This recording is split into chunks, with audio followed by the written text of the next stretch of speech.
तेजस्वी यादव चिल्ला चिल्ला के महाराज विधानसभा में कह रहे हैं कि अफवाह मामला है। जब मुद्दा ये अफवाह है तो जो मजदूर चिल्ला चिल्ला कर स्टेशन पर कह रहे थे कि हमको मारा गया है, तो आप बताइए ना कि तो इसका मतलब कि वो आरजेडी के कार्यकर्ता थे। पूरा प्रकरण आरजेडी और तेजस्वी के तरफ से मनीष कश्यप को फंसाने के लिए ही तो किया गया है। जितने भी जो मजदूर थे, जितने भी आप पर कॉल आ रहे थे, वो सारे कॉल आरजेडी के कार्यकर्ता कर रहे थे और इतनी बड़ी बड़ी बातें बोल रहे हैं जो कि ये बात किसी को सुनने तक नहीं आया होगा। तो मनीष कश्यप को कैसे फंसाना था, तो तेजस्वी यादव ने एक प्रोपेगेंडा रचा। तमिलनाडु में सरकार है स्टालिन की, और स्टालिन और तेजस्वी यादव की केक वाली दोस्ती है, तो ये केक वाली दोस्ती किस काम आएगी। नेशनल मीडिया आरजेडी के नेताओं और तेजस्वी यादव के बहकावे में आ गया, और वो जो कॉल कर रहे थे वो मजदूर नहीं, आरजेडी के कार्यकर्ता थे। शुरू से 90 के दशक से आरजेडी का ये इतिहास रहा है शिकारी और बहेलिये के रूप में।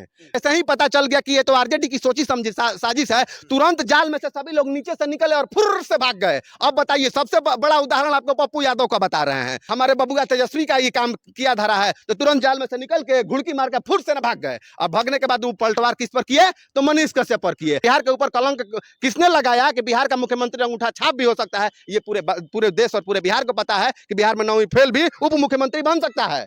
बाकी ग्रेजुएट करके पढ़े लिखे लोग भैंस चराएंगे, बकरी चराएंगे, और अंगूठा छाप 9वीं फेल लोग मुख्यमंत्री और उप मुख्यमंत्री बनेंगे। तमिलनाडु जो प्रकरण है वो उस प्रकरण में बलि का बकरा मनीष कश्यप बन जाते हैं। आपके हिसाब से क्या लगता है? तमिलनाडु प्रकरण बताया जाता है आरजेडी पार्टी के द्वारा, ये झूठा प्रकरण है। आप क्या सोचते हैं इसके बारे में? बिल्कुल ये झूठा प्रकरण है। हम कहाँ कह रहे हैं कि तमिलनाडु प्रकरण ये सच्ची घटना है। बिल्कुल ये बात झूठी है। बाकी तमिलनाडु से पहले जो घटनाएं हमारे बिहार मजदूरों के साथ हुई थी वो सच्ची घटना थी, लेकिन तमिलनाडु वाली जो प्रकरण थी वो बिल्कुल ही झूठी घटना थी, और ये बात समझने की बात है। कैसे है ये झूठी घटना? अब देखिए, सबसे पहले क्या होता है कि तमिलनाडु से तमाम लोगों पर फोन आता है। बात समझिए, आपके पास भी आता है, हमारे पास भी आता है, और तमाम यूट्यूबरों के पास आता है। तमाम प्रिंट मीडिया हो चाहे डिजिटल मीडिया हो, चाहे जितने भी नेशनल मीडिया है, सभी लोगों के पास वो कॉल आता है, और सभी लोग इस खबर को चलाते हैं कि बिहार के जो मजदूर है तमिलनाडु में उनके ऊपर प्रताड़ित करने का काम किया जा रहा है। लेकिन वहां से क्या होता है कि वहां से जो गरीब मजदूर कॉल करते हैं वो अपनी व्यथा सुनाते हैं, और उसके बाद से जितने भी यूट्यूबर होते हैं वो सभी लोग इस न्यूज को चला देते हैं। प्रिंट मीडिया भी चलाती है, डिजिटल मीडिया भी चलाती है। न्यूज का काम है चलाना, वो आता है मजदूरों का कॉल तो वो चला देते हैं। हाँ। तो इसमें आखिर ये झूठी घटना कैसे हो गई? अभी सरकार के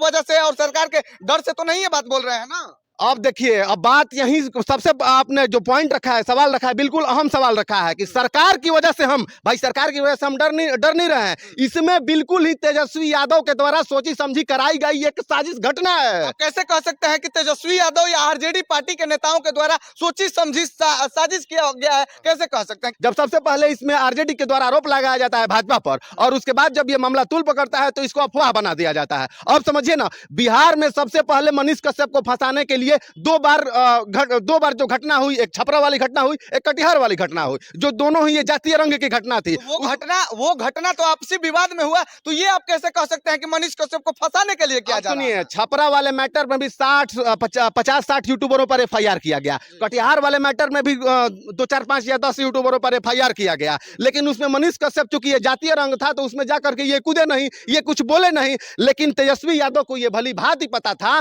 कि जब बात बिहार के गरीब और मजदूरों की आएगी तो उसमें मनीष कश्यप जाकर के कूदेगा, और मनीष कश्यप जैसे ही कूदेगा तो पहले हम बीजेपी पर आरोप लगाएंगे, और उसके बाद जब मनीष कश्यप कूदेगा तो इस घटना को अफवाह बना करके और मनीष कश्यप को हम अपने झांसे में फंसा करके उसको जेल में डलवा देंगे।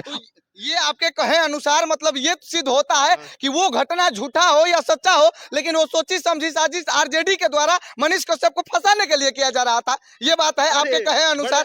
आखिर आप कैसे कह सकते हैं? आप तेजस्वी यादव को पता था कि मनीष कश्यप अगर जेल से बाहर रहेगा तो जो 2024 और 2025 के लिए इनके लिए सब सिरदर्द हो जाएगा। तो मनीष कश्यप को कैसे फंसाना था, तो तेजस्वी यादव ने एक प्रोपेगेंडा रचा, और प्रोपेगेंडा में चूंकि तमिलनाडु में सरकार है स्टालिन की, और स्टालिन और तेजस्वी यादव की केक वाली दोस्ती है, तो ये केक वाली दोस्ती किस काम आएगी? तो क्या आप क्या कहना चाहते हैं कि ये जो केक वाली दोस्ती है जो कि ये प्रकरण में अपना जो है कि बदला साधने के लिए काम है? अरे बिल्कुल बिल्कुल, अब हम आपको बताते हैं। चूंकि स्टालिन की वहां सरकार है, यहाँ तेजस्वी की सरकार है। तेजस्वी यादव ने अपने कार्यकर्ताओं को पूरी तरह से तमिलनाडु से फोन करके तमाम यूट्यूबरों को कहा कि हमें तमिलनाडु में मारा जा रहा है। अब बात समझिए, ये अफवाह है सर। खुद जो मजदूर हम पे कॉल कर रहे थे या अन्य यूट्यूबरों पे, पत्रकारों पे कॉल कर रहे हैं, आप बात समझिए, आप कितना बड़ा बात बोल रहे हैं ये बस मनीष कश्यप की खबर नहीं चलाए थे, 1 मिनट आपको रोकेंगे, पूरा नेशनल मीडिया ये खबर चलाया था। तो क्या ये नेशनल मीडिया आरजेडी के नेताओं और तेजस्वी यादव के बहकावे में आ गया और वो जो कॉल कर रहे थे वो मजदूर नहीं आरजेडी के कार्यकर्ता थे? अब यही बात समझने की है कि जो तमिलनाडु से कॉल आ रहे थे वो आरजेडी के कार्यकर्ता थे। जो पटना स्टेशन पर जाकर के आप लोगों ने जिन लोगों का भी बाइक चलाया वो सभी आरजेडी के कार्यकर्ता ये थे। बात कैसे कह सकते हैं? वो तो पूरे मजदूर की तरह सरकार लग रहे कह थे रही या है। मजदूरों की तरह बात कर रहे थे, वो आरजेडी के कार्यकर्ता कैसे हो सकते हैं? तेजस्वी यादव चिल्ला चिल्ला के महाराज विधानसभा में कह रहे हैं कि अफवाह मामला है। जब मुद्दा ये अफवाह है तो जो मजदूर चिल्ला चिल्ला कर स्टेशन पर कह रहे थे कि हमको मारा गया है, तो आप बताइए ना कि तो इसका मतलब कि वो आरजेडी के कार्यकर्ता थे। जो शुरू से 90 के दशक से आरजेडी का ये इतिहास रहा है शिकारी और बहेलिये के रूप में।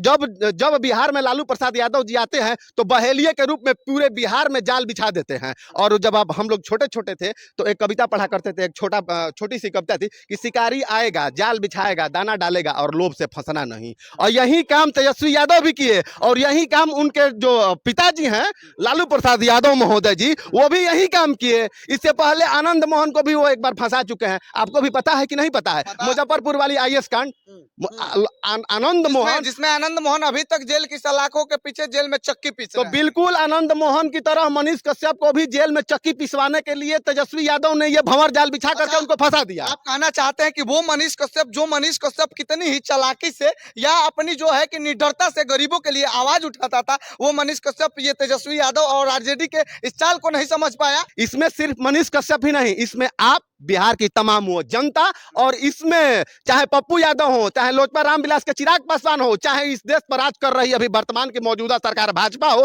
तमाम, और सबसे बड़ी बात आरजेडी के नेता भी इस शिकारी और बहेलिये वाली जाल को नहीं समझ पाए और सभी लोग इसमें कूद पड़े। सभी लोगों ने अपना अपना बयान दर्ज कराया। इसमें नेशनल मीडिया भी इस बात को नहीं समझ पाई, इसमें प्रिंट मीडिया भी नहीं समझ पाई, और बिहार के यूट्यूबर और मनीष कश्यप भी इस बात को नहीं समझ पाए कि तेजस्वी यादव ने जो ये जाल बिछाया है वो मनीष कश्यप को फंसाने के लिए जाल बिछाया है। और जाल के ऊपर जो दाना डाला है उस जाल के पास जाना नहीं है। नहीं तो जैसे ही आप दाना चुगने के लिए जाइएगा जाल में, तुरंत तेजस्वी यादव जी जाल को पकड़ेंगे और उसमें मनीष कश्यप को फंसा करके पहले तमिलनाडु भेजेंगे, उसके बाद मदुरई कोर्ट उनके ऊपर से एफआईआर हटाएगी, और जैसे ही उनके ऊपर से एफआईआर हटेगा उनके ऊपर एनएसए रासुका लगा दिया जाएगा, चूंकि आप आतंकवादी हैं। बस समझिए अब।